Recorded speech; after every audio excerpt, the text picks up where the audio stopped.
Ini selamat sore, salam sejahtera untuk kita semua. Kepada masyarakat Kota Palu yang sampai dengan saat ini aman, lancar dan kondusif, saya ucapkan terima kasih atas kerjasamanya, di mana situasi aman dan kondusif ini adalah kerjasama dari pihak kepolisian dan juga masyarakat, yang tentunya ini adalah butuh sinergitas, butuh kerjasama yang baik, di mana masyarakat itu bisa saling menjaga lingkungannya dengan menjaga situasi Kamtibmas yang aman dan kondusif. Dan alhamdulillah, sampai dengan bulan Agustus ini pentahapan pemilu juga sudah dilaksanakan, dan situasi kondisi keamanan Kota Palu sampai dengan saat ini masih aman dan terkendali. Walaupun ada beberapa kejahatan konvensional, yaitu curanmor dan begal, kami terus berkomitmen untuk menekan angka kriminalitas yang terjadi di Kota Palu, yaitu kriminalitas C3, curas, curanmor, dan curat. Dan juga tidak lupa juga yang menjadi atensi adalah narkoba. Kemudian daripada itu, kita juga pada setiap minggu, di akhir minggu, baik Jumat ataupun Sabtu, kita ada kegiatan yang ditingkatkan, yaitu kegiatan KKYD. Ya, kegiatan yang ditingkatkan itu adalah upaya dari Polres Palu untuk menjaga pentahapan pemilu ini agar tetap aman dan kondusif, dan juga terus meyakinkan kepada masyarakat Kota Palu bahwa Polres Palu selalu ada di tengah-tengah masyarakat, yaitu dengan cara melakukan patroli dan sesekali juga melakukan pemberhentian ataupun operasi secara berhenti, secara stasioneri, untuk mengecek ada orang-orang yang dicurigai, baik dicurigai yang membawa senjata tajam ataupun yang membawa narkoba. Kemudian daripada itu semua, bahwa kesemuanya dari kegiatan tersebut adalah untuk menjaga pentahapan pemilu ini agar tetap aman dan kondusif. Dan dalam pentahapan pemilu itu, untuk saat ini kita sudah melakukan upaya-upaya yang sistematis, yang setiap tahapan itu sudah harus kita persiapkan dengan baik. Kemarin kita juga melakukan pelatihan pengawalan pribadi kepada calon wali kota dan calon wakil wali kota, agar dalam pelaksanaannya selalu terjaga keamanannya dan privasinya. Dan kemudian juga kita sampaikan bahwa di sini dalam kegiatan pemilu tersebut kita mendapatkan bantuan BKO. Ya, BKO itu bantuan kekuatan operasi dari instansi samping maupun dari Polda. Untuk real anggota Polres sendiri totalnya sampai dengan saat ini adalah berjumlah 679, dan pelibatan operasi dalam kegiatan pemilu kada 2020, baik pemilu kada wali kota maupun pemilu kada gubernur. Ini kekuatan yang dikerahkan yaitu 2/3, totalnya 452 personil.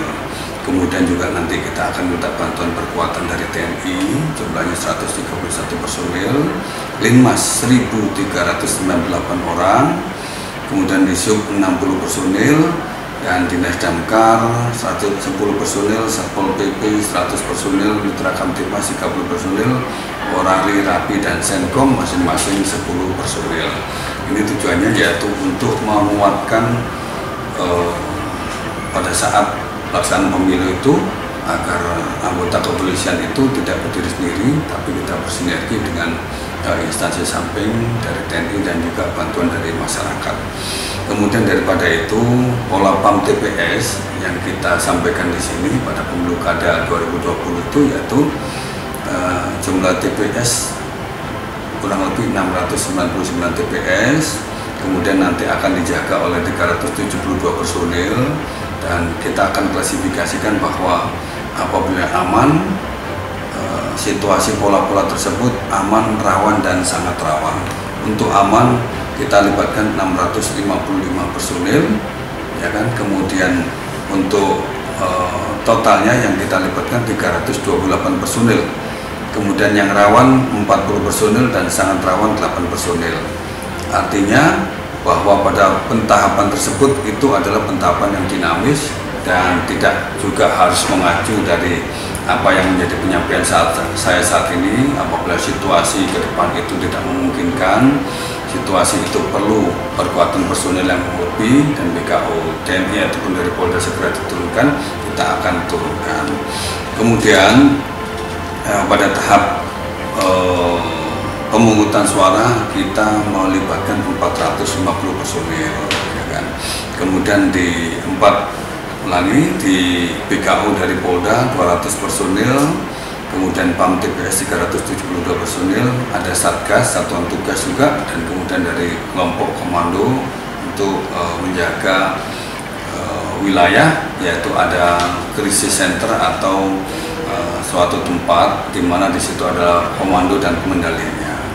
Kemudian untuk pola PAM pengamanan TPS itu yaitu ada 3, kurang rawan itu terdiri dari 2 Polri, 8 Linmas dan 4 TPS, ya kan. Lokasinya tidak ada potensi konflik, yang disebut kurang rawan itu aman dan mudah ditempuh. Kemudian untuk situasi daerah yang rawan, yaitu ada 2 Polri, anggota Polri, kemudian 4 Linmas dan 2 TPS. Ini saya jelaskan bahwa lokasi keberadaannya berada pada lokasi yang berpotensi terjadinya konflik sosial. Kemudian lokasi berada pada pemukiman padat penduduk dan jumlah pemilih mendekati jumlah pemilih maksimal. Kemudian basis dari salah satu paslon dan adanya sejarah konflik pada saat-saat sebelum pemilu saat ini, dan juga cukup jauh dari lokasi TPS lainnya. Kemudian sangat rawan, yaitu kita plotting 2 personil Polri, 2 Linmas dan 1 TPS. Ya, 1 TPS sangat rawan ini tetap harus kita fokuskan. Kenapa? Karena lokasi keberadaannya secara geografis sangat sulit ditempuh, kemudian memiliki sejarah konflik, dan tentunya kondisi masyarakatnya heterogen dan berada pada basis pendukung seluruh paslon. Nah, ini yang harus mendapatkan perhatian secara khusus. Ya, saat ini untuk jarak tempuh yang ada di Kota Palu kesemuanya sudah bisa ditempuh, ya, baik melalui roda 4 ataupun roda 2. Kemudian Babin Kamtibmas, untuk petugas PAM TPS, Babin Kamtibmas dapat dilibatkan dalam PAM TPS pada desa binaan di TPS tersebut, yang dimana kategorinya termasuk kategori yang aman. Kemudian untuk personil TNI dapat diploting bersama-sama Polri mengamankan TPS tersebut, ya.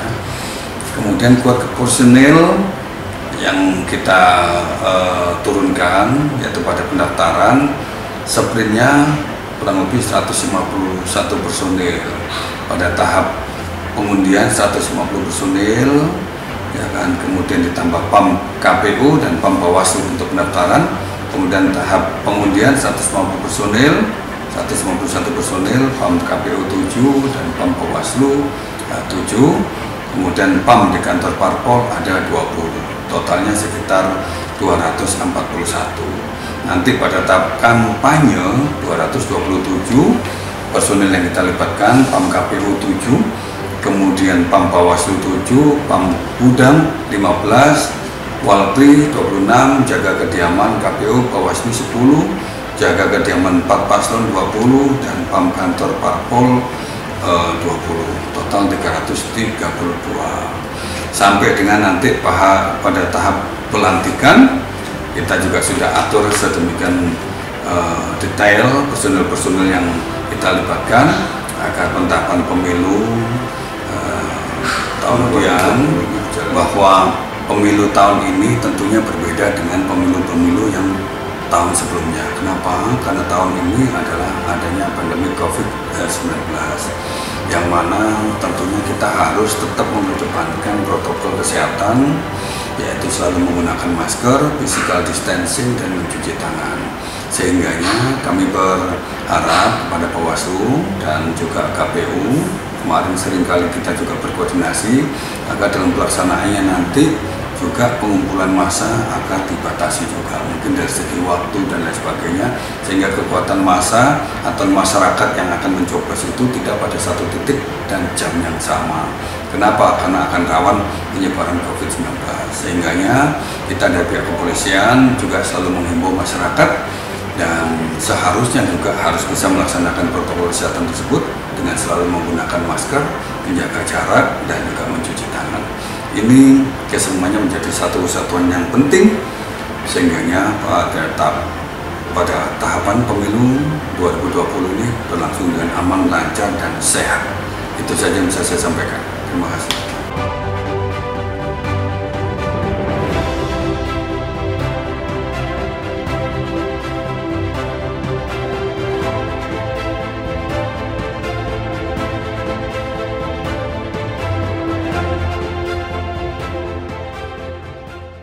Dunia saat ini menerima bonus demografi. Kaum milenial mendominasi. Masa lalu adalah sejarah. Masa depan sebuah niscaya. Bermodal kekuatan untuk bangkit dari bencana alam dan wabah COVID-19. Kota Palu harus semangat, milenial lokomotifnya.